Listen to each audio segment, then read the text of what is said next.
Hello दोस्तों, क्या हाल है। तो आपको पता होगा कि हम राजन सीरीज डीएलएड की तृतीय सेमेस्टर का चतुर्थ प्रश्न पत्र जो है गणित का 2024 संस्करण का ये राजन सीरीज का इसके एमसीक्यू सॉल्व कर रहे थे।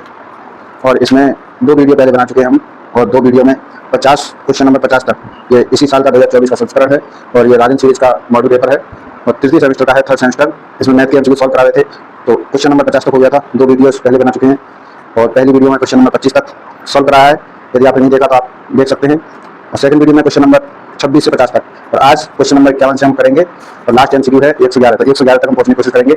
जल्दी से जल्दी सभी एमसीक्यू सॉल्व किया जाएगा और उनका एमसीक्यू का आंसर बताया जाएगा, सॉल्यूशन। तो क्वेश्चन नंबर 51 देखते हैं। क्वेश्चन नंबर 51 है, क्या है क्वेश्चन नंबर 51 कि किसी चित्र में वो वृत्त का केंद्र है, तो जो है वृत्त का केंद्र है और एंगल एडी 80 डिग्री है, तो एंगल एडी की माप क्या होगी। तो एक चित्र बना रखा है, चित्र है, चित्र में यहाँ पर वो जो है इस वृत्त का, ये जो वृत्त आपको दिखाई दे रहा है, इस वृत्त का केंद्र क्या है, वो है। और इसमें इस तरह से चित्र है, इस पॉइंट का नाम है ए और ये है ओ और इसकी वैल्यू दे रखी है 80 डिग्री। ये है बी और ये है डी। तो इसमें angle A O B data given है, ठीक है। गिवन यानी क्या दिया है क्वेश्चन में, एंगल ए ओ बी कितना है, 80 डिग्री। और पूछा क्या है, पूछा है फाइंड करना है angle A D B, A D B angle हमें फाइंड करना है। तो कैसे करेंगे इसका सॉल्यूशन आप देख लीजिए कि इसका आंसर कैसे निकलेगा। इसकी ए डी बी की एंगल ए डी बी की माप हमें बतानी है। तो यह वृत्त है और वृत्त में तो हम क्या करेंगे, इस लाइन को इस तरह से यहाँ पर पीछे की तरफ इंक्रीज कर लेंगे और यहाँ से एक लाइन जो है यहाँ इस तरह से बना लेंगे फिगर में। और आपको मालूम होगा कि जो वृत्त है, वृत्त की परिधि पर बना हुआ कोण वृत्त के केंद्र पर बने हुए कोण के आधे के बराबर होता है। यह कोण होगा 40 डिग्री। क्यों होगा, क्योंकि आपने पढ़ा होगा कि परिधि पर बने कोण का जो है वृत्त के कोण पर बने वृत्त का जो केंद्र है उस पर जो कोण बनता है वो परिधि पर बने कोण का दुगना होता है। तो 40 का दुगना हो गया 80, ठीक है। तो अब यहाँ पर हम एक मान लेते हैं पी पॉइंट पी, ठीक है। तो हम यह बात आपको मालूम होगी कि एंगल ए पी और B plus angle A D और बी, अगर इस एंगल को और इस एंगल को हम जोड़ते हैं तो यह दोनों एंगल 180 डिग्री होगा। क्यों होगा, क्योंकि यह एक चतुर्भुज बन गया है, ठीक है। A B D B, P A D B या फिर ए डी बी पी, यह आपको एक चतुर्भुज दिखाई दे रहा है। इस चतुर्भुज में आपको पता है कि चतुर्भुज के सामने वाले कोणों का योग 180 डिग्री होता है। तो यहाँ पर देखेंगे एंगल ए पी वी की वैल्यू 40 डिग्री है और एंगल ए डी बी की वैल्यू हमको बतानी है, जो कि दोनों एंगल को जोड़ने पर 180 डिग्री आएगा। यहाँ से एंगल ए डी बी की वैल्यू क्या आएगी, 180 डिग्री माइनस 40 डिग्री, ठीक है। तो यहाँ से हो जाएगा एंगल ए डी बी 180 में से 40 गए 140 डिग्री, ठीक है। तो यह इसका आंसर है और यह आंसर दे रखा है 51 जो क्वेश्चन है उसका डी ऑप्शन सही है, यानी कि द आंसर सही है 140 डिग्री। 140 डिग्री कैसे आया है इसको एक बार उन्हें समझते हैं। फिगर में दे रखा था ए ओ बी डी, ये दे रखा था और केंद्र में बना हुआ कोण देखा था 80 डिग्री और हमसे पूछा था कि कोण ए डी बी इस वाले कोण का मान बताइए। इस कोण का मान यहाँ से पूछा गया है। तो हम क्या करते हैं, इस लाइन को पीछे की तरफ जोड़ देते हैं और इसको भी पीछे की तरफ बढ़ा देते हैं। तो और यह हमें आपको मालूम होगा कि परिधि पर बने कोण, परिधि पर बना कोण जो है केंद्र पर बने कोण का आधा होता है, यानी कि परिधि पर जो कोण बनेगा केंद्र पर बने कोण का आधा होगा। तो यहाँ से ये 80 का आधा हो गया 40 डिग्री, ठीक है। उसके बाद अब ये एक चतुर्भुज बन गया है, तो चतुर्भुज के सामने वाले आमने सामने के कोणों का योग 180 डिग्री होता है, यानी कि है इसके सामने ये वाला कोण है एंगल पी और एंगल डी, इन दोनों को जोड़ेंगे तो 180 डिग्री आना चाहिए। तो हमने रख दी इसकी वैल्यू, आंसर निकल आया। जल्दी से क्वेश्चन नंबर 52 नेक्स्ट क्वेश्चन देखेंगे, जल्दी क्वेश्चन करेंगे ताकि लास्ट क्वेश्चन तक पहुंच सकें। अगला क्वेश्चन है, चित्र में ओ वृत्त का केंद्र है, निम्नलिखित में सत्य क्या है। तो यह आप देख सकते हैं, एक चित्र दे रखा है, ठीक है। और यहाँ से लेके यहाँ तक ए और बी और यह है इसका केंद्र यानी कि ओ और यह है यहाँ तक की आर और एक है, ठीक है, इसका है सी और डी, लास्ट है इस लाइन का नाम है पी क्यू। ये जो है चित्र हमें फिगर दे रखा है क्वेश्चन में, वो वृत्त का केंद्र है। निम्नलिखित में से क्या सत्य है, रेखा पी क्यू वृत्त का व्यास है। क्या रेखा पी क्यू, पहले ऑप्शन 4 ऑप्शन है, पहला ऑप्शन है पी क्यू क्या व्यास है, तो भैया पहला ऑप्शन में रेखा पी क्यू वृत्त का व्यास है, तो यह पहला ऑप्शन गलत है। क्यों, पी क्यू वृत्त का व्यास नहीं है। दूसरा ऑप्शन में देखा रेखा सी डी वृत्त की छेदिका है, रेखा सी और डी इसको बोलते हैं वृत्त की छेदिका, ठीक है। ये क्या है, छेदिका, ठीक है। तो ऑप्शन डी इसका सही होगा, क्योंकि ऑप्शन डी में कह रहा है कि सीडी लाइन, सीडी रेखा वृत्त की छेदिका है। हाँ, तो यह लाइन बिल्कुल सही है, यह वृत्त की छेदिका है क्योंकि यह वृत्त को छेद करके जा रही है, पार करके जा रही है। सी ऑप्शन का रेखाखंड ओ और वृत्त की जीवा है, ओ और आर वृत्त की जीवा नहीं है, ओ और आर वृत्त की त्रिज्या है, इसको कहते हैं त्रिज्या, ये क्या है, त्रिज्या, तो सी ऑप्शन भी गलत है। फोर्थ कह रहा है ए एस बी ए त्रिज्यखंड है, ए एस बी ए त्रिज्यखंड नहीं है, एस क्या है ये, ठीक है। तो यह इसका ऑप्शन बी ऑप्शन सही है। ऑप्शन बी में क्या कह रहा है कि रेखा सीडी वृत्त की छेदिका है, यह ऑप्शन तो सही होगा, ठीक है। क्वेश्चन नंबर 53 देखेंगे कि क्वेश्चन नंबर 53 में कह रहा है 30, 120, 90 और 300, ठीक है। तो इसको हम हटा देते हैं। क्वेश्चन नंबर 53 यानी 53, क्वेश्चन नंबर 53 है। जल्दी जल्दी आज क्वेश्चन नोट नहीं करेंगे, केवल मेन पॉइंट इसमें से मुख्य बातें हैं वही नोट करेंगे। क्वेश्चन नंबर 30 है, 53, 30, 120, 90 और 300 कह रहा है समानुपात में नहीं है। ये चारों संख्याएं समानुपात में नहीं है। तो ये संख्या समानुपात में नहीं है, ये क्वेश्चन में कह रहा है, या क्वेश्चन में गिवन है। क्यों नहीं है उसका कारण बताना है।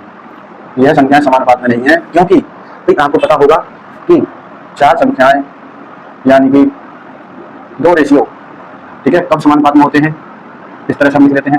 इन्हें कहते हैं बाह्य पद, 30 और 300 बाह्य पद है, और ये 120 और 90 ठीक है आंतरिक पद।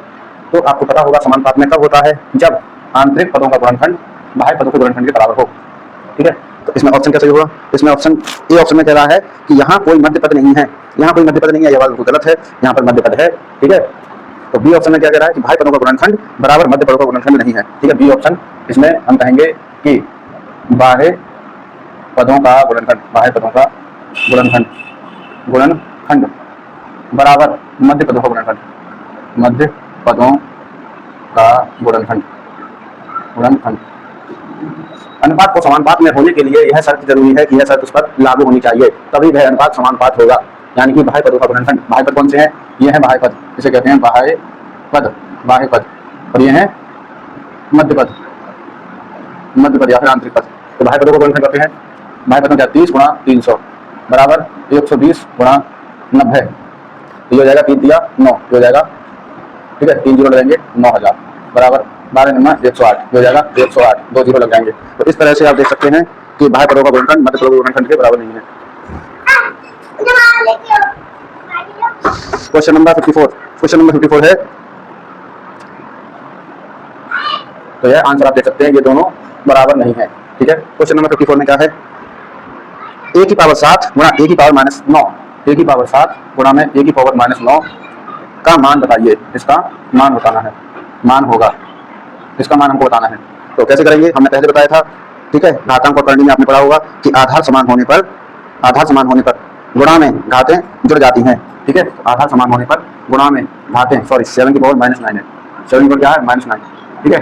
तो यहाँ पर जुड़ जाएंगी, ठीक है, यानी कि जुड़ जाएंगी। तो इस तरह से जोड़ेंगे, क्योंकि हमें प्राइमरी की तैयारी करनी है, तो हमको स्टेप बाय स्टेप हर एक चीज लिखनी पड़ेगी। अगर यह क्वेश्चन दीर्घ उत्तरीय में या अति लघु उत्तरीय में आ गया तो किस तरह से हम इसको सॉल्व करके दिखाएंगे, ठीक है। ये हो गया a की पावर 7 माइनस प्लस माइनस, ठीक है। तो यहाँ पर हुआ a की पावर माइनस का 2, यह इसका आंसर है।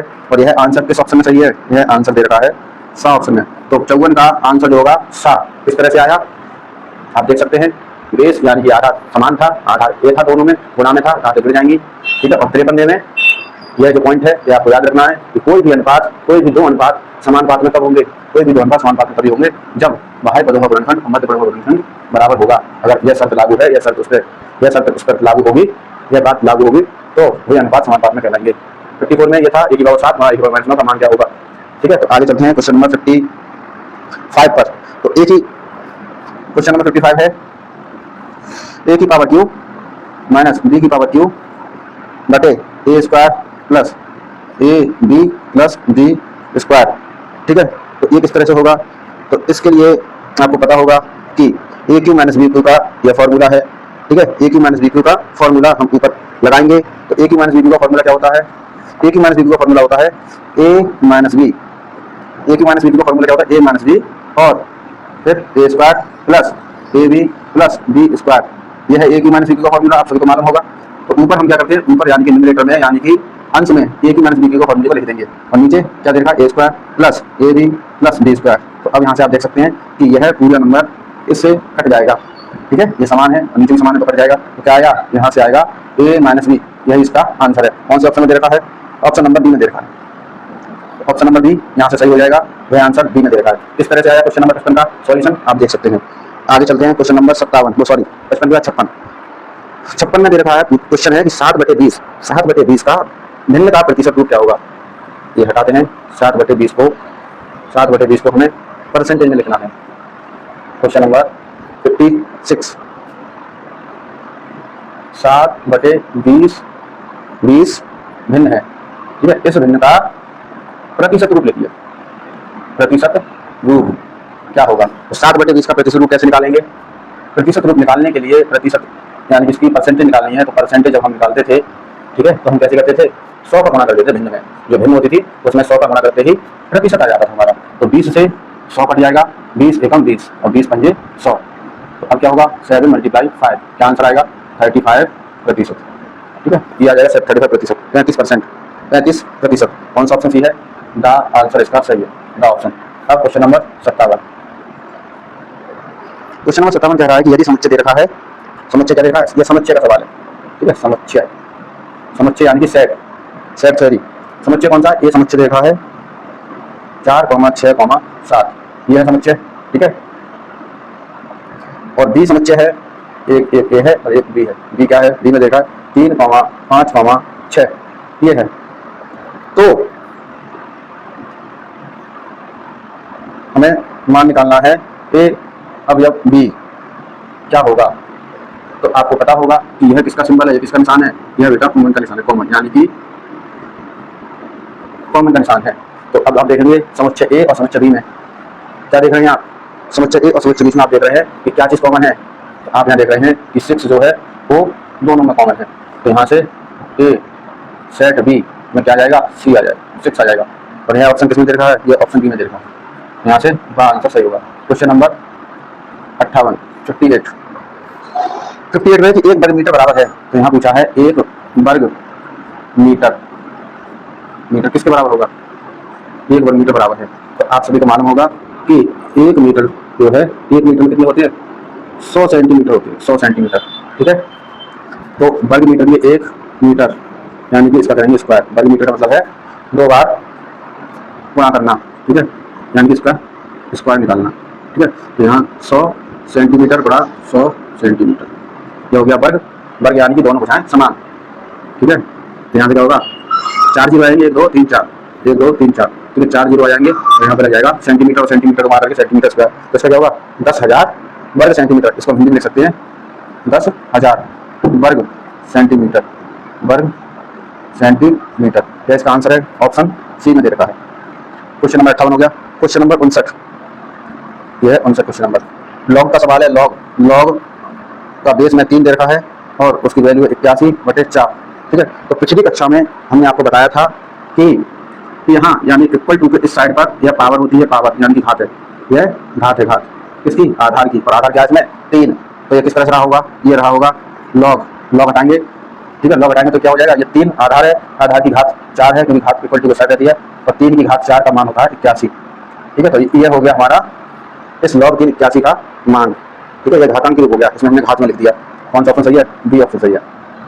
कैसे किया, लॉग पिछली क्लास में हमने लॉग का सवाल करवाया था और हमने बताया था कि अगर एग्जाम्पल के तौर पे हम माने कि अगर ये क्वेश्चन दे रखा है और कहा जाए कि 3 की घात 4 बराबर 81 को लॉग रूप में लिखिए, इसका लॉग का मान, ठीक है, इसका लघुगणकीय मान लिखिए। तो कैसे लिखते थे हम लेते थे लॉग, ठीक है, और ये 3 की पावर 4 है तो 3 को बनाते थे बेस, आधार, ठीक है, और घात को हम पहुंचाते थे इक्वल टू के दूसरी साइड, और इसका जो मान होता था वह लिखते थे यहाँ पर, ठीक है। तो आप देख सकते हैं यही लिखा है यहाँ पर, ठीक है।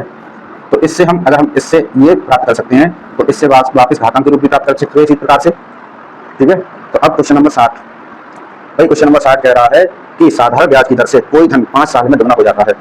इधर से बेस कर देंगे। क्वेश्चन नंबर 60, साधारण ब्याज की दर से, क्वेश्चन किसका है, साधारण ब्याज का। सॉल्यूशन देखेंगे कैसे होगा।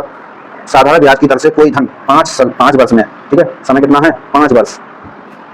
तो यह है क्वेश्चन 60, एमसीक्यू का क्वेश्चन 60। समय कितना है 5 वर्ष, कितना हो गया, दुगुना हो गया, दुगुना, ठीक है। 5 साल में क्या हो गया, दुगुना हो गया। मूलधन कितना हो गया, दुगुना 5 साल में। तो कितने वर्षों में वह धन 3 गुना हो जाएगा, ठीक है। तो अब पूछा है समय बताओ कि भाई कितने साल में वह 3 गुना हो जाएगा, 3 गुना, ठीक है। तो जब भी ऐसा क्वेश्चन हो कि भाई इतने साल में इतने गुना हो गया, और तो बताइए कि कितने सालों में कितने साल में कितने गुना हो जाएगा। यानी कि इस तरह का सवाल हो कि 5 साल में दुगना हो गया तो 3 गुना कितने साल में हो जाएगा। तो इसके लिए एक शॉर्ट फॉर्मूला बता देते हैं, किस तरह से होगा। Short formula n1 - 1 upon n2 - 1 is equal to t1 upon t2। यह फॉर्मूला याद रखेंगे। n1 क्या है, n1 यानी कि वह कितना टाइम्स हुआ है, ठीक है, कितना टाइम्स हो गया, कितने गुना हो गया। n1 है, पहली बार कितना गुना होगा, दूसरी बार कितने गुना होगा, पहला समय कितना था, दूसरा समय कितना होगा, ठीक है। तो n1 कितना था, पहले दुगना हुआ, n1 इसको मानते हैं n1, ठीक है, और ये n2 और ये है t1 और ये t2।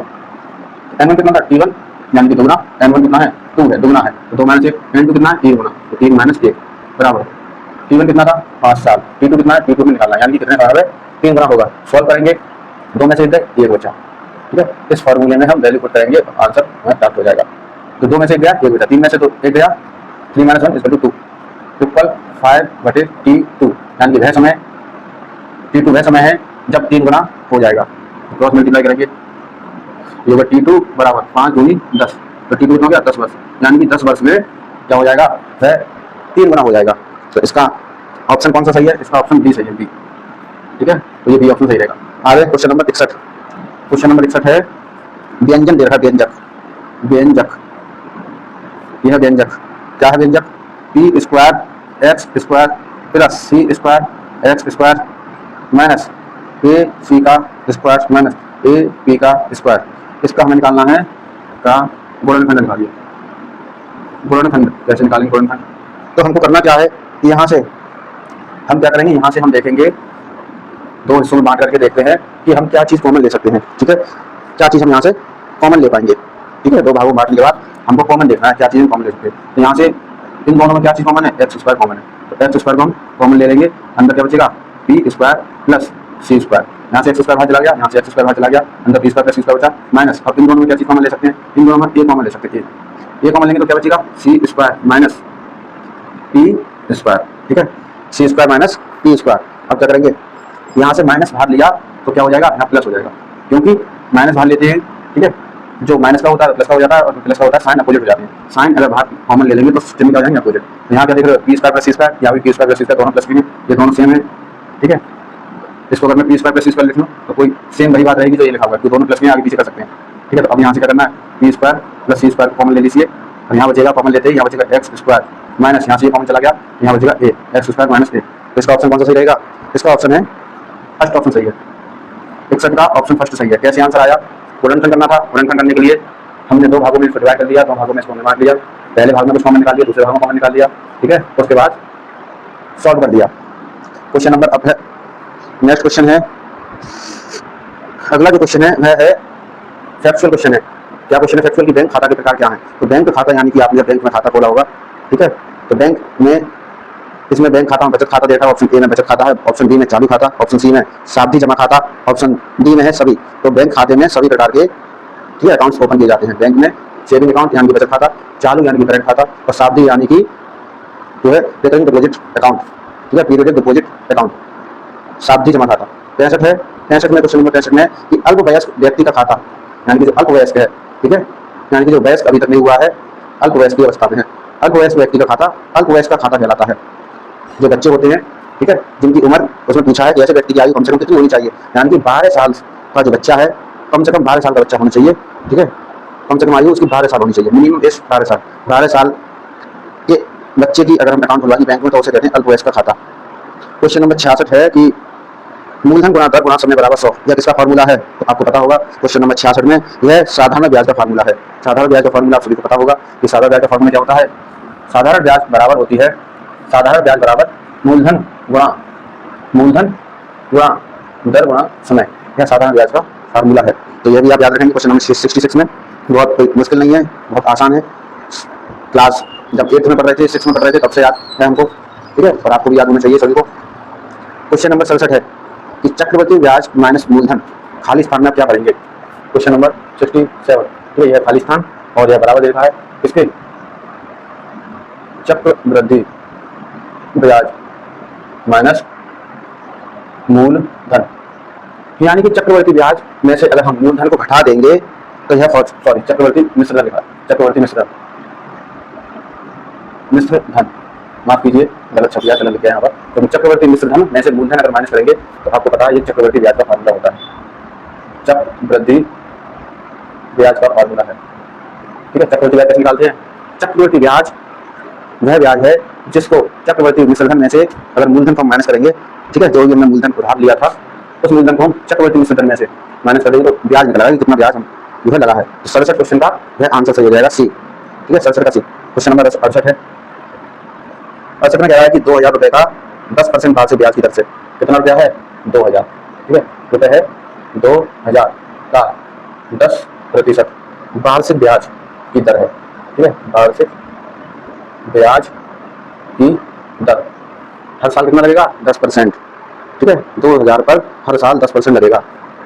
दर से एक वर्ष का मिश्रधन की दर से एक वर्ष का मिश्रधन तथा चक्रवर्ती ब्याज है ना, मिश्रधन तथा चक्रवृद्धि ब्याज होगा। ठीक है, होगा कितना होगा? तब यदि ब्याज अर्धवार्षिक देय है, यदि ब्याज कैसी है? यदि ब्याज अर्धवार्षिक, यदि ब्याज कैसी लग रही है? यदि ब्याज अर्धवार्षिक देय है यानी अर्धवार्षिक लगती है ब्याज। तो हमने इससे पहले आपको बताया था कि ब्याज अगर अर्धवार्षिक यानी कि 6-6 महीने में लगे तो जितना भी रेट दे रखा है वह रेट आधा हो जाता है, ना हो जाएगा आधा। ठीक है, तो अर्धवार्षिक में जो रेट है, ठीक है, अर्धवार्षिक में रेट क्या हो जाएगा? रेट यानी कि दर आधी हो जाएगी, आधी। ठीक है, तो दर अभी कितनी है? 10%। 10% आधा कितना हो जाएगा? 5%। ठीक है, तो अभी हम क्या करेंगे, इसमें एक साल की बात कर रहा है कि एक साल, नहीं तो एक साल के लिए आपको मालूम है कि पहले साल में चक्रवर्ती ब्याज और साधारण ब्याज समान रहती है। तो यहाँ से हम एक साल का निकालेंगे ब्याज। एक साल का ब्याज कितना लग रहा है? एक साल का जो ब्याज है वह 5% है और 100 से भाग कर देंगे तो 2 जीरो से 2 जीरो कट जाएंगे, 20 पंजे 100 होते हैं। कितने होते हैं? 100। ठीक है, 20 पंजे कितना हो गया? 100 हो गया। तो यह तो हो गई भाई, ये कितनी है? यह ब्याज कितनी है? ब्याज है। ठीक है, अब मिश्रधन कितना हो जाएगा? मिश्रधन हो जाएगा 2100 रुपये। ठीक है, मिश्रधन कितना हो गया? 2100 हो गया। ठीक है, तो क्या कह रहा है कि वार्षिक ब्याज की दर एक वर्ष का मिश्रधन कितना हो गया? आपका हो जाएगा 2100 रुपये। और चक्रवर्ती ब्याज कितनी हो जाएगी? चक्रवर्ती ब्याज हो जाएगी, अगर ये हो गई हमारी 100 रुपये की ब्याज लगी है ये 6 माह पर। ठीक है, 6 माह के बाद या 100 रुपये तो ब्याज हो गई। अब जो 100 रुपये ब्याज इसमें जुड़ जाएगी, मूलधन में जुड़ जाएगी। मूलधन में जुड़ने के बाद ये हो गया मिश्रधन। ठीक है, मिश्रधन कितना हो जाएगा? मिश्रधन हो जाएगा 6 महीने के बाद 2000 रुपये तो मूलधन था और 100 रुपये ब्याज के जुड़ जाएंगे तो ये हो जाएगा 2100 रुपये। ठीक है, ये हो गया मिश्रधन, 2100 रुपये मिश्रधन। अब इस मिश्रधन का क्या करना है? अब अगले 6 महीने के लिए, यानी ये तो एक साल की बात कर रहा है, तो पहले 6 महीने भाई और कितनी अर्धवार्षिक लग रही है, यानी कि 6 महीने पर लगेगी ब्याज। ठीक है, तो 6 महीने पर लगती तो ब्याज को माना कर देंगे 5% के हिसाब से। 6 महीने की ब्याज मिलेगी 100 रुपये। अब 100 रुपये भाई 2000 में जुड़ करके 2100 हो जाएंगे। अब 2100 पर अगले 6 महीने के लिए 2100 ब्याज लगेगी, तो अगले 100 महीने के लिए 2100 पर 5% की ब्याज लगेगी। ठीक है, 5% की ब्याज। ठीक है, तो 100 से क्या जाएगा? 100 से 100 कट जाएगा। 21 पंजे कितने होते हैं? 21 पंजे हो गए 105 रुपये। ठीक है, अगले 6 महीने के लिए 105 रुपये ब्याज होगी। ठीक है, तो 6 महीने के लिए ये हो गई और 6 माह की हो गई। तो हम पूरी साल की निकालना चाहें तो कितनी हो जाएगी? ठीक है, पूरी साल की हो जाएगी। इन दोनों को जोड़ दीजिए, पहले 6 साल की प्लस बाद की 6 साल की, टोटल हो गया 205 रुपये। ठीक है, यह ब्याज क्या है? यह चक्रवर्ती ब्याज है। आप देख सकते हैं, एक बार दोबारा से समझेंगे क्वेश्चन को। ठीक, क्वेश्चन बढ़िया है। क्वेश्चन कहा कि 2000 रुपये का 10% वार्षिक ब्याज की दर से एक साल का मिश्रधन तथा चक्रवर्ती ब्याज क्या होगा? यानी कि एक साल के लिए हमने 2000 को उधार दे दिए हैं किसी को और 10% के हिसाब से रेट लिया है पूरी साल का। लेकिन वहीं तक आगे कहा कि यदि ब्याज अर्धवार्षिक हो, यानी कि ब्याज लगेगी बेटा अब वो 6 महीने में लगेगी, हर 6 महीने में। तो 10% का 10% पूरी साल में लगनी थी, तो पहले कितनी लग जाएगी? पहले लग जाएगी 5% पहले के 6 महीने में और अगले के 6 महीने में 5% पर लगेगी। तो टोटल इस तरह से 10% हो जाएगी। ठीक है, तो 5% पहले, लेकिन मिश्रधन है यहाँ पर है चक्रवर्ती ब्याज लग रही है। इस वजह से हमें 6 महीने की अलग अलग निकालनी पड़ रही है। ठीक है, तो 2000 रुपये पहले 6 महीने की 5% के हिसाब से निकालनी, ब्याज 100 रुपये आएगी। अब 100 रुपये क्या होंगे? ये 100 रुपये 2000 में जुड़ जाएंगे, तब फिर 2100 रुपये हो जाएंगे दोनों जुड़ करके। तो अब 2100 रुपये पर, ठीक है, 2100 रुपये पर आपका चक्रवर्ती ब्याज लगेगा। 2100 रुपये 5% के हिसाब से ब्याज निकालिए 105 रुपये। पहले 6 महीने की ये थी 100, दूसरे 6 महीने की ये थी, पूरी साल की हो गई 205 रुपये ब्याज। क्वेश्चन नंबर अब अगला है 69 फैक्चुअल क्वेश्चन है। क्वेश्चन नंबर 69 है सबसे छोटी पूर्ण घन प्राकृतिक संख्या क्या है? ठीक है, तो सबसे छोटी पूर्ण घन प्राकृतिक संख्या आंसर है 1। ठीक है, एक आंसर है। 70 है कि पूर्ण घन संख्याएं नहीं है, ठीक है। क्वेश्चन नंबर 70 में 2 दे रखा, 3 दे रखा, 5 दे रखा, ये सभी पूर्ण घन संख्याएं नहीं है, ठीक है, यानी कि इनका पूर्ण घन नहीं है, ठीक है। क्वेश्चन नंबर 71 है, किसी संख्या का घन उस संख्या की कितनी घात होता है? तो आप सभी को पता होगा घन क्या होता है, क्यूब को घन कहते हैं, क्यूब यानी कि 3, तो घात क्या होगी इसकी 3, तो 71वां क्वेश्चन है, उसका आंसर क्या होगा, सी हो जाएगा, यानी कि संख्या का घन है, ठीक है। तो घन का मतलब है घन, यानी कि x को, अगर मान लो x एक संख्या है, x को 3 बार मल्टीप्लाई करेंगे तो हो जाएगा x की पावर 3, इसे कहते हैं x का घन। तो घन क्या है, घन की घात कितनी है, 3 है, तो इसका आंसर कैसे हो जाएगा, आंसर सही होगा सी। 27 की संख्या का घन है, ये 27 आपको मालूम होगा, 27 की संख्या का घन है, 27 को जब हम 27 घन निकालेंगे, यानी कि यहीं से निकाल लो, x की पावर क्यू बराबर 27, ठीक है। इस तरह से ये क्वेश्चन कौन सा है, 72, और ये कौन सा था, 71, क्वेश्चन नंबर 71, क्वेश्चन नंबर 72। हमें वह संख्या ज्ञात करनी है जिसका घन 27 है, तो x बराबर, ठीक है, 27, और ये 3 का आएगा यहाँ। तो आप सभी को पता होगा कि 27 3 का घन होता है, किसका, 3 का, या फिर हम कहें कि 27 के फैक्टर जब करेंगे तो क्या आएगा, 3 मल्टीप्लाई 3 मल्टीप्लाई 3, ठीक है। 27 के फैक्टर करके देख लीजिए, 3 में 27, 3 दिया 9, 3 एकम 3, देखा यहाँ 3 3 3 3 बार 3 आया, ठीक है। तो यहाँ से करेंगे x की घात 3 बराबर 3 की घात 3, ठीक है। तो यहाँ से x का मान कितना आया, 3 आया, यानी कि वैसे कितनी है, 3 है। 72 का आंसर ऑप्शन ए सही है, यानी कि आंसर सही है। क्वेश्चन नंबर 73 है, वर्गमूल के चिन्ह अंडरवुड के ऊपर बाईं ओर हम यदि संख्या 3 लिख देते हैं तो वह किस चिन्ह को प्रदर्शित करता है? यदि संख्या 3 लिख देंगे, क्या कह रहा है, समझिए जरा इधर। क्वेश्चन नंबर है 72 की बात 73, यानी कि ये कह रहा है कि भाई ये है क्या, चिन्ह अंडरवुड, इसके बाईं ओर ना, लेफ्ट साइड में यहाँ 3 लिख दे तो यह क्या प्रदर्शित करता है? तो यह प्रदर्शित करेगा घनमूल को, घनमूल, ठीक है। और यहाँ अगर यहाँ लिख दें तो यह किसको प्रदर्शित करता है, वर्गमूल को, ठीक। क्वेश्चन नंबर 74, 6 कलमों का मूल्य 24 रुपए है, कितने भाई, 6 कलमों का मूल्य कितना है, 24 रुपए है, रुपए 24 है। तो 10 कलमों का मूल्य बताइए, तो 10 कलमों का मूल्य क्या होगा, ठीक है, 10 कलमों का मूल्य क्या होगा।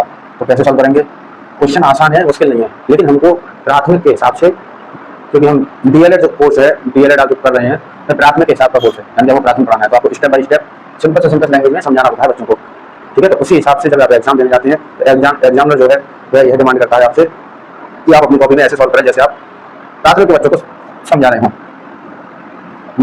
तो हम माना क्या मानते हैं, माना एक कलम का मूल्य मान लेते हैं, माना एक कलम का मूल्य है कितना है, एक कलम का मूल्य हमने मान लिया, ठीक है, 1 रुपया, कितना है, 1 रुपया, ठीक है। एक कलम का मूल्य मान लिया हमने 1 रुपया, ठीक। एक कलम का मूल्य कितना हो गया, एक नहीं, यहाँ मानते हैं और पता नहीं है कितना है, 100 रुपये मान लिया, एक कलम का मूल्य कितना है, 100 रुपये, ठीक है। तो 6 कलमों का मूल्य कितना हो जाएगा, 6 कलमों का मूल्य जाएगा 6x रुपीज, ठीक है। और 6 कलमों का मूल्य सवाल में दे रखा है, यहाँ लिख देंगे कितना, 24 है, क्या है, गिवन है, गिवन, यानी कि दिया हुआ है 6 कलमों का मूल्य, ठीक है। तो यहाँ से x की वैल्यू निकालेंगे, 24 बटे 6, यहाँ से आएगा 6 एकम 6, 6 चौक 24, यानी कि एक कलम का मूल्य कितना आ गया, 4 रुपया, यह क्या है, एक कलम का मूल्य। अब पूछा है 10 कलमों का मूल्य, तो 10 कलमों का मूल्य, 10 कलमों का मूल्य, ठीक है, 10 गुणा 4 बराबर 40, कौन सा ऑप्शन सही होगा, ऑप्शन 74 का होगा, डी ऑप्शन सही। 75 है, 5 मजदूरों की मजदूरी 1250 रुपए है, तो 8 मजदूरों की मजदूरी कितनी होगी, सेम ऐसे ही है, 5 मजदूरों की मजदूरी 8 रुपए है, तो 8 मजदूरों की मजदूरी कितनी होगी, ठीक है। तो सेम ऐसे ही लिखना है जैसे 74 किया है, सेम वैसे ही इसी प्रकार से सॉल्व करना है। 76 है कि समान पात में बाह्य पदों का तथा मध्य पदों का गुणनखंड का संबंध क्या होता है? तो हमने बताया था कि समान पात में बाह्य पदों का गुणनखंड बराबर होता है मध्य पदों के गुणनखंड के, तो बराबर का संबंध होता है समान पात में, ठीक है। 77 है, समान पात में कितने पद होते हैं? तो सभी को पता है कि समान पात में 4 पद होते हैं, कितने होते हैं? 4, ठीक है। समान पात जैसे कि एक्स रेशियो एक्स अनुपात वाई समानुपात जेड अनुपात पी अनुपात क्यू, ये मान लीजिए समानुपात में है। तो क्या होगा, बाह्य पदों का गुणनखंड यानी कि एक्स क्यू बराबर होगा मध्य पदों को गुणनखंड के यानी कि पाई का पी। यह जो है संबंध होता है बराबर का। और इसमें कितने पद होते हैं, इसमें होते हैं 4 पद। कितने, 4 पद होते हैं। ठीक है, इससे 76वां सवाल 77वां सवाल हो गया सॉल्व। 78 कह रहा है कि यदि 6 किताबों का मूल्य 24 रुपया है तो 7 किताबों का मूल्य क्या होगा। तो 74वां सवाल और 78वां सवाल सेम है, केवल यहाँ पर 10 की जगह पर दे दिया कि 7 किताबों का मूल्य क्या होगा। तो भाई 1 का निकला 4, ठीक है, तो 7 पे कितना रहेगा, 7 चौक 28, 28 निकलेगा। तो इसका आंसर कितना है 78 का, डी ऑप्शन सही है, दा। 79 क्वेश्चन है, 2/3 की घात 5 का अर्थ क्या है। ठीक है, घातांक और करनी का सवाल है। क्या क्वेश्चन है, क्वेश्चन है कि 2/3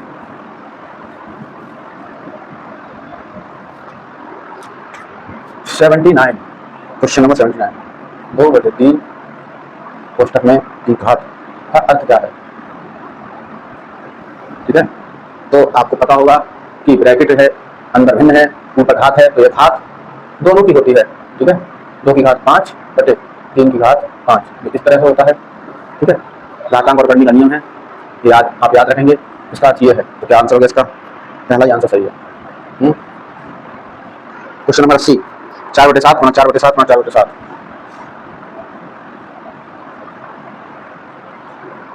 को लिखा जा सकता है, लिखा जा सकता है। क्या लिख सकते हैं, 3 बार है गुणा में तो 3 घात लगा देंगे। ठीक है, इसको हम लिख सकते हैं 4/7 का 7 की पावर 3। तो इसका आंसर कौन सा, 80 का बी ऑप्शन सही है। 81 सवाल है कि बैंकों को बैंक के नाम से, बैंकों का बैंक कौन है, रिजर्व बैंक ऑफ इंडिया। ठीक है, बैंकों का बैंक कौन है, रिजर्व बैंक ऑफ इंडिया। ठीक है, बैंक ऑफ बैंक्स, बैंकों का बैंक, बैंकों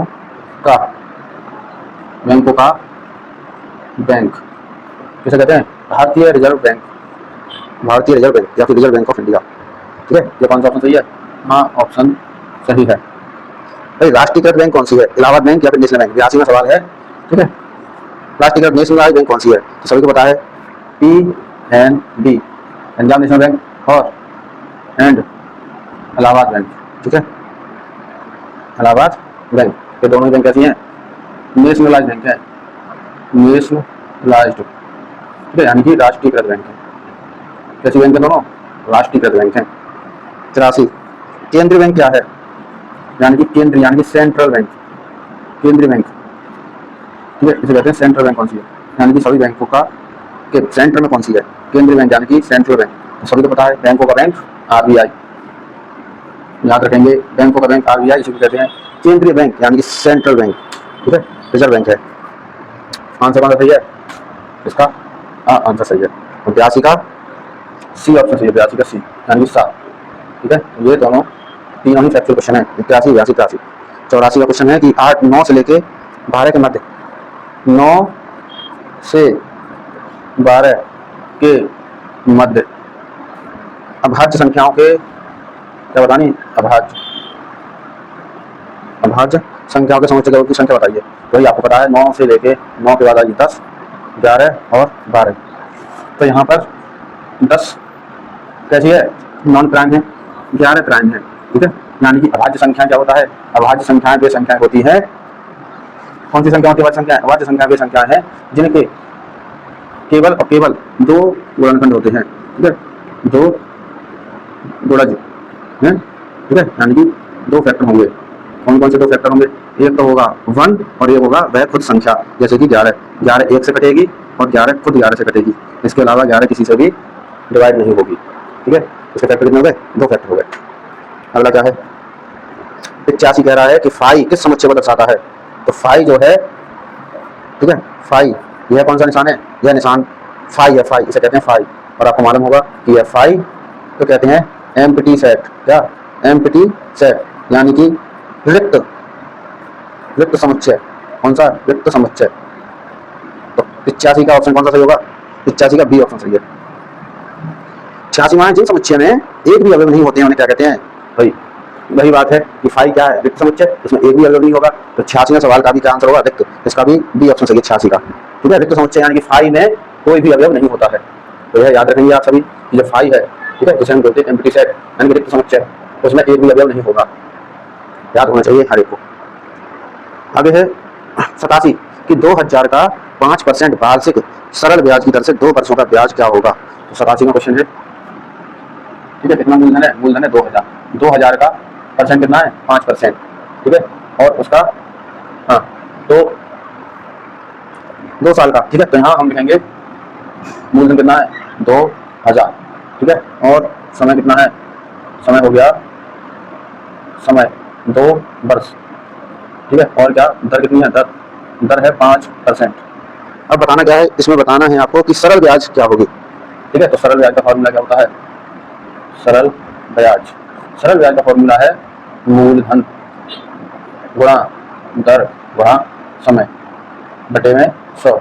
मूलधन कितना है 2000, दर कितनी है 5%, समय कितना है 2 वर्ष बटे 100।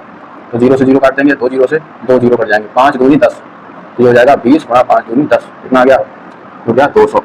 तो 2 साल का ब्याज कितना हो गया, 2 साल का जो ब्याज है 200 रुपया है, मात्र 200 रुपये 2 साल का। ऑप्शन सी सही है 87 का। क्वेश्चन नंबर 88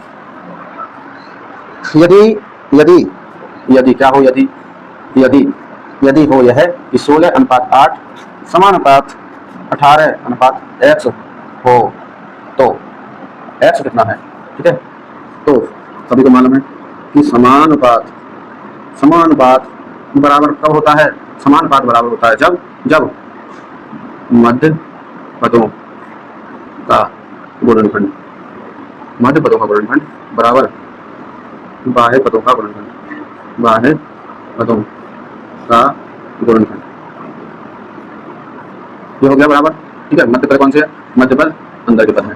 ठीक है, 18 गुणा 8 बराबर 16 गुणा x का मान क्या होगा, ये हो जाएगा 18 गुणा 8 बटे 16, 8 एकम 8, 8 दूनी 16, 2 एकम 2, 2 दूनी 18, x का मान कितना गया 9।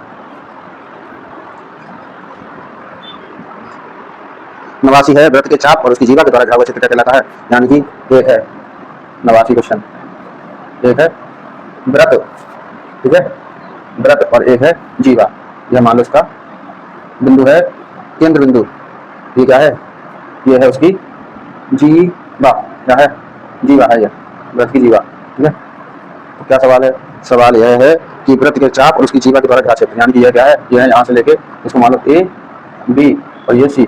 ठीक है, तो ये क्या है वृत्त की, यह है चाप, और यहाँ से लेके यहाँ तक घिरा हुआ क्षेत्र क्या है, इसको कहते हैं वृत्तखंड। क्या कहेंगे इसको, वृत्तखंड। तो 89 का क्या हो गया, 89 का बी ऑप्शन सही है, कौन सा, और 88 का ऑप्शन कौन सा सही था, 88 का ऑप्शन सी सही था, 88 का सी और 89 का बी, इसे कहते हैं, यानी कि वृत्त के चाप तथा जीवा के द्वारा घिरा हुआ क्षेत्र क्या कहलाता है, वृत्तखंड कहलाता है। अगला क्वेश्चन 90 है 5x + 4y 4xz 5xy + 4xz + 5x³ का एक उभयनिष्ठ गुणनखंड होगा, यानी इसमें गुणनखंड होगा उभयनिष्ठ। 5xy + 4xz + 5x³, तो इन सब में आप देख सकते हैं क्या चीज कॉमन है। ठीक है, उभयनिष्ठ गुणनखंड, सब में क्या चीज कॉमन है, तीनों में x कॉमन है। ठीक है, ऑप्शन कौन सही है, ये ऑप्शन सही है। 91 क्वेश्चन है, किसी घनाभ में शीर्ष होता है, भाई आपको पता है घनाभ में शीर्ष कितने होते हैं, घनाभ में शीर्षों की संख्या, यानी घनाभ में शीर्ष कितने होंगे, 6 शीर्ष होते हैं। सभी लोग याद रखेंगे इसको कि एक घन होगा, एक घनाभ है, तो घनाभ में शीर्ष पूछा है 6 शीर्ष होते हैं। ऑप्शन कौन सही है, बी। ये हो गया 91। अब ज्यादा प्रश्न नहीं बचे हैं। ठीक है, 111 तक हमको पहुंचना है। ठीक है, क्वेश्चन नंबर 92 है, क्वेश्चन नंबर 92 क्या करना है, परिमेय संख्या है, परिमेय संख्या, कौन सी परिमेय संख्या, 3/5 से बड़ी परिमेय संख्या बताओ। 4 ऑप्शन दे रखे हैं।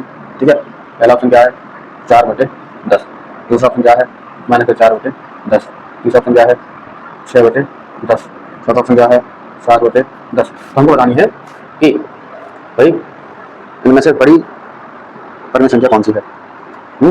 तो जब भी हमको बताना हो परिमेय संख्या छोटी बड़ी, तो हम क्या करते हैं, तो हम इसको सॉल्व करेंगे किस तरह से। सॉल्व करने के लिए हम पहले इसको सॉल्व करते हैं कि है कितना मान है एक्चुअल में। 3/5 है कितना।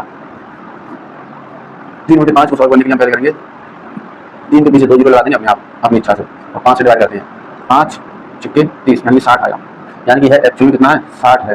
अब इसको सॉल्व करेंगे, इसको करेंगे 400, 2 जीरो लगा करेंगे, ठीक है। तो ये कितना आया 0 0 40 आया। छोटा हो गया नहीं है। ये हो गया माइनस का 40, ये भी नहीं है। ये हो गया 600/10, 0 से 0, ये हुआ 60, यह तो बराबर है इसके। तो हमें चाहिए इससे बड़ी, एक ही ऑप्शन बचा, ठीक है। देख लीजिए 700/10, 0 से 0 17 आया।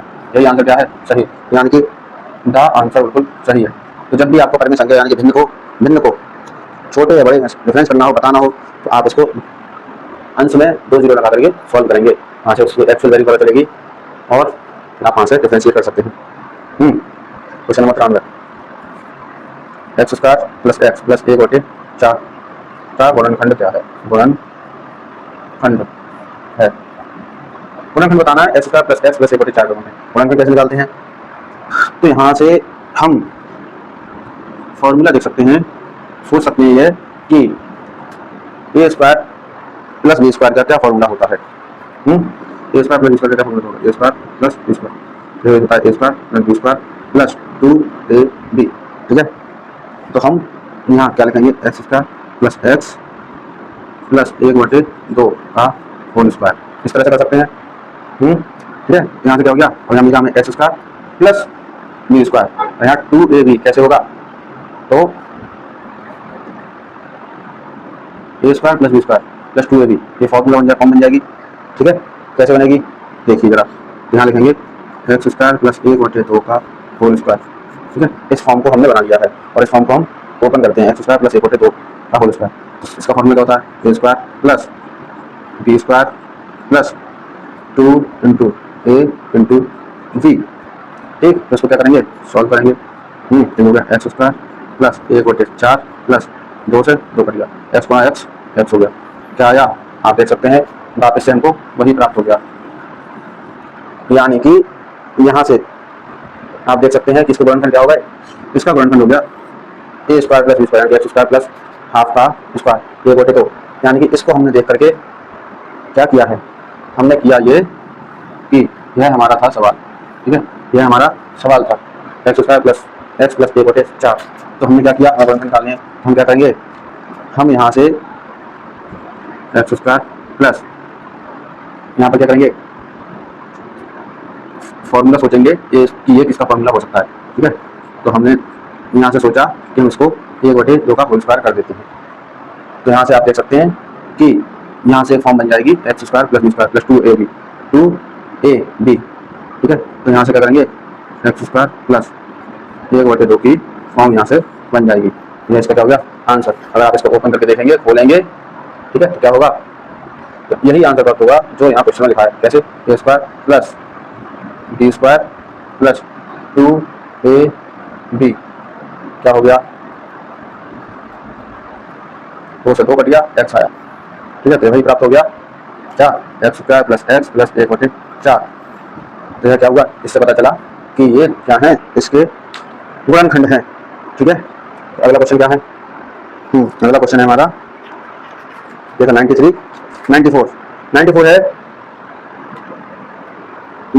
घनमूल देखा, घनमूल है, घनमूल के अंदर -64 है। घनमूल के अंदर क्या है, क्वेश्चन नंबर 94 है, यह घनमूल -64। आंसर क्या आएगा इसका। अब ये क्यूब है, क्यूब आपको पता है कि यहाँ से क्या करना है, ठीक है। तो हम देखेंगे कि 64 किसका क्यूब होता है, 4 × 4 × 4, ठीक है। 4 × 16, 16 × 64।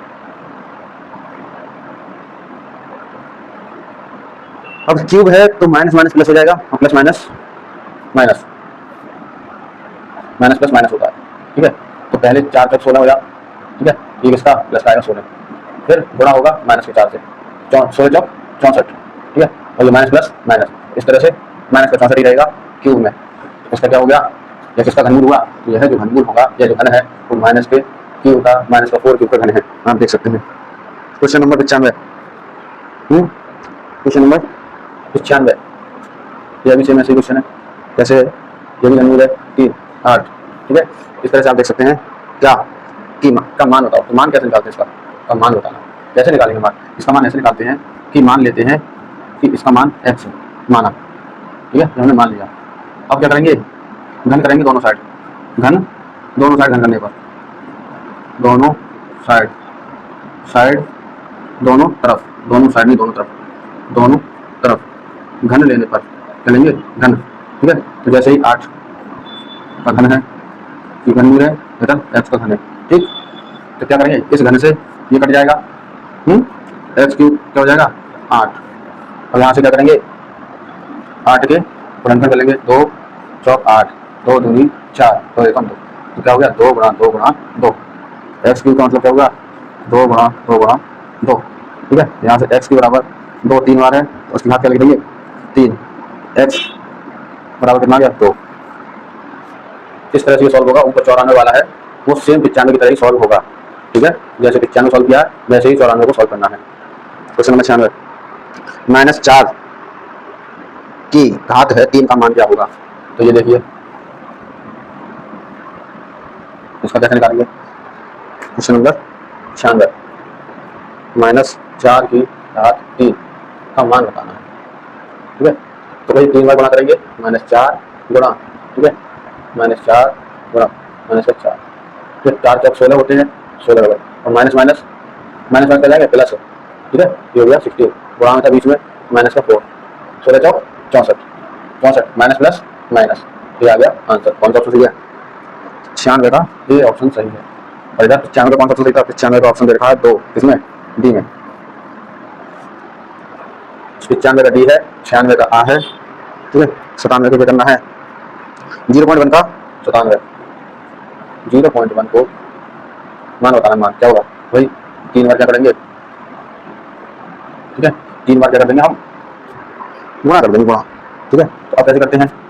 करते ऐसे हैं, इसको आया 1 लिखा 0, इसको आया 1 लिखा 0, इसको आया 1 लिखा 0, दशमलव हटा दिया, ठीक है। 1 गुणा 3 में करोगे 1 ही आएगा, नीचे 10 गुणा 3 में करोगे 1 2 3, 1000 आ गया, ठीक है। अब क्या कर दो? दशमलव लगा दो, ठीक है। तो दशमलव लगाने के बाद भाई 1 कितने नंबर? 3, ये क्या आ गया इसका आंसर? ऑप्शन क्या है? ऑप्शन है ए। 98, 1/2 का मान क्या होगा? 98, 1/2 की पावर यानी कि घात 3 का मान बताओ, ठीक है। यानी कि 1/2 को 3 बार गुणा करके लिखना है, तो कितना होगा? 1/2 का 1/2 का 1/2, 2 दूनी 4 दूनी 8, 1/8, 98 क्या है आंसर? पहला ही आंसर सही है। 99 में है समुच्चय की अवधारणा सबसे पहले किसने दी? भाई फैक्चुअल क्वेश्चन है। सबसे पहले जॉर्ज कैंटर ने, यानी कि समुच्चय की परिभाषा, समुच्चय की अवधारणा सबसे पहले किसने दी है? जॉर्ज कैंटर ने दी है, ठीक है। तो यहाँ लिखेंगे समुच्चय सबसे पहले किसने दी? जॉर्ज कैंटर, कैंटर नहीं, जॉर्ज कैंटर। क्या दिया इसने? इन्होंने समुच्चय का सबसे पहले क्या दिया है? समुच्चय की अवधारणा, ठीक है, समुच्चय, समुच्चय, ठीक है, जॉर्ज कैंटर ने दी है। पहला ऑप्शन सही है। समुच्चय कितने प्रकार का है? समुच्चय जो 100 नंबर क्वेश्चन है उसमें देखा सीमित, यानी कि सीमित और असीमित है, एकल है, रिक्त है, सभी है। समुच्चय सभी प्रकार का ऑप्शन है। 101 में समुच्चय दे रखा है, 101 में क्या दे रखा है? क्वेश्चन नंबर 100 समुच्चय समुच्चय ए दे रखा है, उसमें 1 3 5 7 9 में समुच्चय के अवयवों की संख्या बताइए। तो अवयवों की संख्या कैसे निकालते हैं? अवयवों की संख्या का मतलब है उसमें टोटल कितने नंबर दे रखे हैं, उन सभी संख्याओं को गिनना है, टोटल कितने हैं उतने उसमें समुच्चय की संख्या हो जाएगी। 101 सवाल, ठीक है। समुच्चय है 1 3 5 7 और 9, ठीक है। समुच्चय की संख्या कितनी होगी? समुच्चय की संख्या कितनी है? 1 2 3 4 5, कितनी है? 5। आगे सवाल है 102, जी बराबर एक समुच्चय जी और क्या है? ऐसे है। अवयवों की संख्या बताओ। इसमें समुच्चय नहीं, अवयवों की संख्या, अवयवों की संख्या 5 है, ठीक है। अब 102 में अवयवों की संख्या बताओ। यहाँ भी कहता नहीं अवयवों की संख्या, तो यहाँ पे कोई अवयव दिखाई दे रहा है, ठीक है। ब्रैकेट के अंदर कोई संख्या दिखाई दे रही है? नहीं है, तो यहाँ पे लिख देंगे 0 है, 0, ठीक है। तो 102 का आंसर कौन सा है? बी ऑप्शन सही है, 0। और 101 का ए ऑप्शन सही है। 103 समुच्चय में कितने अवयव हैं? भाई 103 समुच्चय दे रखा है, 1 2 3 4 5 6 dash dash dash dash dash dash इस तरह से है। अब ये बताने अवयवों की संख्या, अवयवों की संख्या कितने हैं भाई? क्या कोई लिमिट है? नहीं है लिमिट। कहाँ तक जा रहा है? अनंत तक। अनंत है, पता नहीं कितने हैं। ऑप्शन कौन सा हो जाएगा? बी ऑप्शन सही। ठीक है, क्वेश्चन नंबर 104। 100% की एक वस्तु 125 भाव होती है तो वास्तविक ब्याज की दर क्या होगी? इसमें 125 यानी कि 100, इसकी होगी 8%। ठीक है, अगला क्वेश्चन है। अगला क्वेश्चन, आगे के सभी क्वेश्चन कैसे हैं? फैक्चुअल हैं। बैंक सर्वाधिक ब्याज किस पे देता है? स्थायी जमा खाते पर, यानी कि सबसे ज्यादा ब्याज किस पे मिलेगी? कौन से खाते पे? आपको सबसे ज्यादा ब्याज मिलेगी वो स्थायी जमा खाते पर, यानी कि पैसा आपने एक बार में जमा कर दिया स्थायी रूप से, फिर उसके बाद आप निकालने नहीं गए कई सालों तक। ठीक है, उस पर सबसे ज्यादा ब्याज मिलती है। ठीक है, ऑप्शन कौन सा सही होगा? बी ऑप्शन सही है। क्वेश्चन नंबर कौन सा? 105। बैंक लॉकर में रखे सामान की जानकारी किसको होती है? बैंक लॉकर में जो भी सामान रखा है तो उसकी जानकारी सिर्फ बैंक धारक को होगी जिसने ये लॉकर ले रखा है। ठीक है, ना अकाउंटेंट को रहेगी, ना ही बैंक मैनेजर को होगी, ना सिक्योरिटी गार्ड को रहेगी। चेक के प्रकार कौन से हैं? 107 नंबर सवाल है। चेक के प्रकार ऑर्डर चेक है, क्रॉस चेक है, बाहर चेक है, ये सभी तो आपको पता होगी। चेक भी सभी प्रकार के होते हैं। क्रॉस चेक होता है, बाहर चेक होता है, ऑर्डर चेक होता है। 108 फर्मों के खाते क्या कहलाते हैं? फर्मों के खाते जो खुलते हैं, यानी जो फर्म्स होती हैं उनके खाते को खुलते हैं करंट अकाउंट होते हैं, यानी कि चालू अकाउंट। 108 का सी ऑप्शन सही है, चालू अकाउंट। 109 है बचत खाता खोला जा सकता है, तो बचत खाता जो खोला जा सकता है 109 में वह है संयुक्त नाम से, एक व्यक्ति के नाम से। तो भाई बचत खाता किसी के भी नाम से खोला जा सकता है। आप संयुक्त नाम से खुलवाना चाहें, यानी कि ज्वाइंट अकाउंट खुलवाना चाहें तो ज्वाइंट अकाउंट खुलवा सकते हैं, और इंडिविजुअल खुलवाना चाहें तो इंडिविजुअल खुलवा सकते हैं। 110 किस मूलधन का 10% वार्षिक चक्रवृद्धि ब्याज की दर से 2% मिश्र धन 121 हो जाएगा? भाई अगले दो सवाल कैसे हैं, इनको सॉल्व करना पड़ेगा। ठीक है, फैक्चुअल नहीं है, जो फैक्चुअल क्वेश्चन थे वो मैंने आपको पढ़ के बता दिए हैं, और आपको याद रखने हैं फैक्चुअल क्वेश्चन, क्योंकि एमसीक्यू गलत करने की गुंजाइश डीएलएड के पेपर में बिल्कुल भी नहीं होती है। अगर आपके एमसीक्यू गलत हो रहे हैं तो इसका मतलब कि आप डीएलएड के एग्जाम को पास करने में काफी मुश्किल का सामना कर सकते हैं, इसलिए एमसीक्यू बिल्कुल भी नहीं गलत होना चाहिए। तो क्वेश्चन नंबर देखते हैं, लास्ट के दो क्वेश्चन है, और इसी के साथ हमारे सभी एमसीक्यू सॉल्व हो जाएंगे विद सॉल्यूशन। 110 कह रहा है कि किस मूलधन है? वही मूलधन में नहीं पता, मूलधन क्या है नहीं मालूम। दर क्या है? दर 10%। 10% वार्षिक चक्रवृद्धि, वार्षिक तो लगेगी, हर साल लगेगी, लेकिन ठीक है चक्रवृद्धि ब्याज है। और समय कितना है? समय यानी कि टाइम 2 वर्ष। मिश्रधन कितना हो गया? मिश्रधन हो गया भाई 121। ठीक है, तो अब इसमें बताना क्या है? मूलधन बताना है। तो भाई सबको पता होगा कि यानी कि मिश्रधन बराबर मूलधन ब्रैकेट में 1 प्लस दर बटे 100 और समय की घात। घात बन जाएगी, घात में क्या जाएगा? समय। तो अब मूलधन क्या है? 121 बराबर, सॉरी मिश्रधन 121, मूलधन निकालना है, नहीं मालूम।